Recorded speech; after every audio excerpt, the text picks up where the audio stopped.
2022 ये वो तारीख है जिस दिन पंजाबी म्यूजिक इंडस्ट्री ने इस दौर के सबसे लोकप्रिय पंजाबी सिंगर्स में से एक सिद्धू मूसेवाला को खोया था। आप जानते होंगे कि सिद्धू मूसेवाला की गोली मारकर हत्या कर दी गई थी। सिद्धू मूसेवाला की हत्या के बाद तुरंत पुलिस हरकत में आई और देश के अलग अलग हिस्सों से इस हत्याकांड में शामिल दर्जनों अपराधियों को गिरफ्तार किया। जल्द ही सिद्धू मूसेवाला के कातिलों को कोर्ट में सजा भी मिल जाएगी। लेकिन आज से लगभग 35 साल पहले पंजाब में एक और सुपरस्टार की हत्या हुई थी। उनकी आत्मा 35 साल बाद आज भी इंसाफ को तरस रही है। वो अपने जमाने में सिद्धू मूसेवाला से भी बड़े सुपरस्टार थे। इंसाफ की बात तो छोड़िए, उस सुपरस्टार सिंगर के एक कातिल तक को आज तक पकड़ा नहीं जा सका। हम बात कर रहे हैं 70-80 के दशक के पंजाबी म्यूजिक इंडस्ट्री में तहलका मचाने वाले लेजेंडरी सिंगर अमर सिंह चमकीला की। लेकिन अफसोस, इस लेजेंडरी सिंगर की बड़ी बेरहमी से गोली मारकर हत्या कर दी गई थी। इनके साथ उनकी पत्नी तथा उनके 2 और साथियों को भी गोली मार दी गई थी।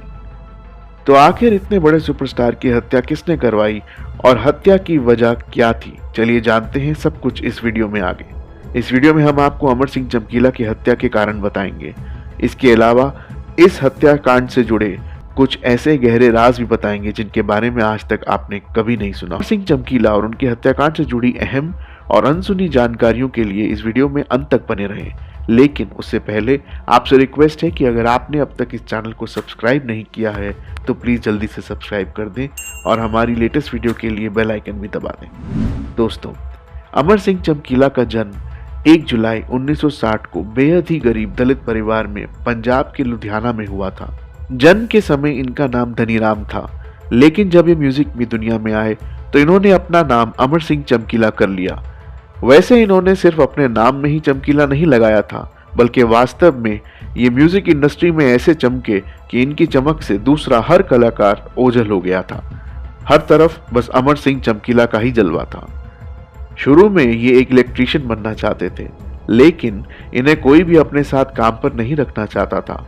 इस कारण इनकी ये ख्वाहिश अधूरी रह गई। फिर इन्होंने किसी तरह लुधियाना के कपड़ा मिल में अपने लिए काम ढूंढ लिया। वहीं काम करते हुए इन्होंने हारमोनियम और ढोलकी बजाने की ट्रेनिंग ली। फिर धीरे धीरे से गाने भी लगे। पहली बार अमर सिंह चमकीला के टैलेंट को उस जमाने के धुरंधर पंजाबी सिंगर सुरिंदर शिंडा ने पहचाना था। 18 साल की उम्र में जब अमर सिंह चमकीला इनके पास गए तो इनका गाना सुनकर सुरिंदर शिंडा हैरान रह गए और उन्होंने तुरंत ही अमर को अपने साथ रख लिया। लंबे समय तक चमकीला ने सुरिंदर शिंडा के लिए कई सुपरहिट गाने लिखे। साथ ही सहयोगी गायक के तौर पर उन्होंने काम किया।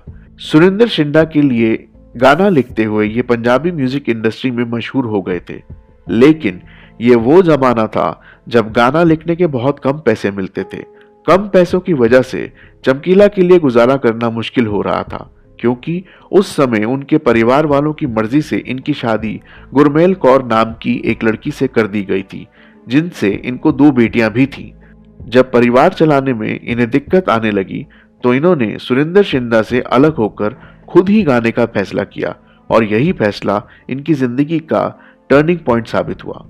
1978 से अमर सिंह चमकीला ने खुद गाना शुरू कर दिया और स्टेज परफॉर्मेंस भी देने लगे।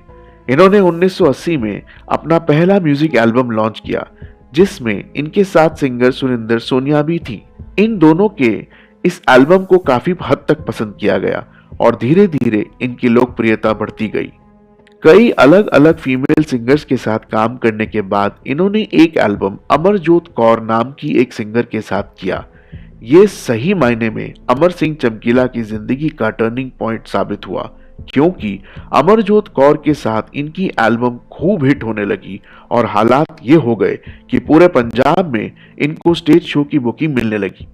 1980 तक चमकीला और अमरजीत कौर की लोकप्रियता इतनी बढ़ गई कि उन्होंने उस समय साल के 365 दिनों में 366 स्टेज शो किए थे।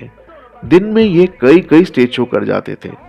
इनकी लोकप्रियता धीरे धीरे बढ़ते हुए पंजाब से बाहर निकली और इन्होंने कनाडा, अमेरिका, दुबई और भारत समेत कई देशों में जाकर अपनी लाइव परफॉर्मेंस भी दी। जब उस जमाने में सिंगर 1500 में गाना गाया करते थे, तब चमकीला शादियों में परफॉर्मेंस के 4000 रुपए चार्ज करते थे। जैसे साल बदलते रहे वैसे वैसे अमर सिंह चमकीला की चमक भी बुलंदियों पर पहुंच रही थी।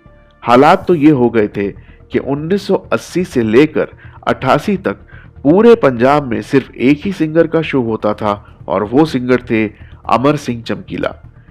एक तरफ अमर सिंह चमकीला की लोकप्रियता बढ़ रही थी, या कहें कि कामयाबी की बुलंदी पर पहुंच गए थे, तो इनकी लोकप्रियता के तले उस जमाने के दूसरे सभी पंजाबी सिंगर दब गए थे। कई पंजाबी सिंगर्स को पैसे की कमी की वजह से अपने प्रोफेशन को भी छोड़ना पड़ा, क्योंकि पूरे पंजाब के लगभग सारे शो चमकीला को जा रहे थे और बाकी सिंगर बेरोजगार हो गए थे। बहुत कम समय में ही अमर सिंह चमकीला पंजाबी म्यूजिक इंडस्ट्री के बॉस बन चुके थे। बढ़ती लोकप्रियता के बीच ही उन्होंने अपनी ही को सिंगर अमरजीत कौर से 23 मई 1983 को शादी भी कर ली। ये एक लव मैरिज थी। सब कुछ बहुत अच्छा चल रहा था कि इसी बीच इस चमकते सितारे को किसी की नजर लगी और इनके साथ कुछ ऐसा हुआ जिसकी किसी ने कल्पना भी नहीं की थी। 8 मार्च 1988 को पंजाब के मेहसामपुर में इनका एक स्टेज शो था। दूसरे प्रोग्राम की तरह इस प्रोग्राम में भी लोगों का हजूम अमर को देखने और अपने लोकप्रिय गायक को सुनने के लिए आया हुआ था। पूरे मैदान में कहीं भी पैर रखने की जगह नहीं थी और लोग बड़ी बेताबी से चमकीला तथा अमरजोत कौर के इस प्रोग्राम में आने का इंतजार कर रहे थे। जब दिन के लगभग 2 बज रहे थे, तब आखिरकार लोगों का इंतजार खत्म हुआ और उनके चहेते गायक चमकीला अपने 4 अन्य सहयोगियों के साथ आखिरकार उस मैदान में आ गए जहां उनका प्रोग्राम होना था। धीरे धीरे अमर सिंह चमकीला स्टेज के करीब पहुंच रहे थे। अपने साथ उनकी को सिंगर अमरजीत कौर और उनकी टीम के तबला वादक, हारमोनियम वादक तथा 2 और सहयोगी भी थे। वहां मौजूद जनता चमकीला की एक झलक पाने को बेकरार थी। सभी का अभिवादन करते हुए चमकीला आगे बढ़ रहे थे कि तभी भीड़ को चीरती हुई एक मोटरसाइकिल दनदनाती हुई अमर सिंह चमकीला के करीब पहुंची। लोगों ने समझा कि शायद ये अमर सिंह चमकीला का कोई प्रशंसक है जो उनसे मिलना चाहता है, लेकिन लोगों की आशंका अगले ही पल गलत साबित हो गई। उस मोटरसाइकिल पर 3 युवक सवार थे और तीनों के ही हाथों में खतरनाक हथियार मौजूद थे। वो तीनों अमर सिंह चमकीला के करीब गए और सामने जाते ही अपने हथियार निकालकर अमर सिंह चमकीला और उनकी टीम पर गोलियां बरसानी शुरू कर दी। इस गोलीबारी में अमर सिंह चमकीला, उनकी पत्नी अमरजीत कौर और उनकी टीम के बाकी 3 साथियों को दर्जनों गोलियां लगी और वो सभी वहीं पर धराशायी हो गए। लगातार गोलियां बरसाने के बाद ये तीनों युवक उसी मोटरसाइकिल से वहां से फरार हो गए। किसी ने भी उनको रोकने की हिम्मत नहीं जुटाई।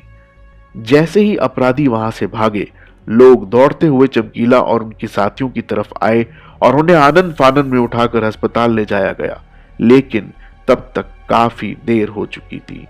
बहुत सारा खून बह चुका था। टीम के एक अन्य साथी को सिर्फ एक गोली लगी थी, इसलिए वो बच गए। अमर सिंह चमकीला समेत 4 लोगों की मौत के बाद पूरे पंजाब में शोक की लहर दौड़ गई। पूरा पंजाब एक गम में डूबा हुआ था। किसी को समझ नहीं आ रहा था कि आखिर हर दिल अजीज गायक अमर सिंह चमकीला को किससे दुश्मनी हो सकती है और कोई इतने बेहतरीन गायक को क्यों मारना चाहेगा। महज 27 साल की उम्र में चमकीला की हत्या कर दी गई। लोग जितने गहरे सदमे में अमर सिंह चमकीला की मौत से थे, उससे ज्यादा गहरा सदमा लोगों को इसके बाद हुई घटनाओं से लगा। चमकीला की मृत्यु के बाद जो सबसे हैरानी वाली बात रही वो ये कि अमर सिंह चमकीला की हत्या के बावजूद परिवार वालों की ओर से पुलिस में शिकायत नहीं की गई और इस संबंध में एक भी एफआईआर दर्ज नहीं कराई गई। परिवार वालों की तो छोड़िए, पूरे पंजाब में किसी ने भी अमर सिंह चमकीला की मृत्यु के संबंध में एक भी पुलिस शिकायत दर्ज नहीं करवाई।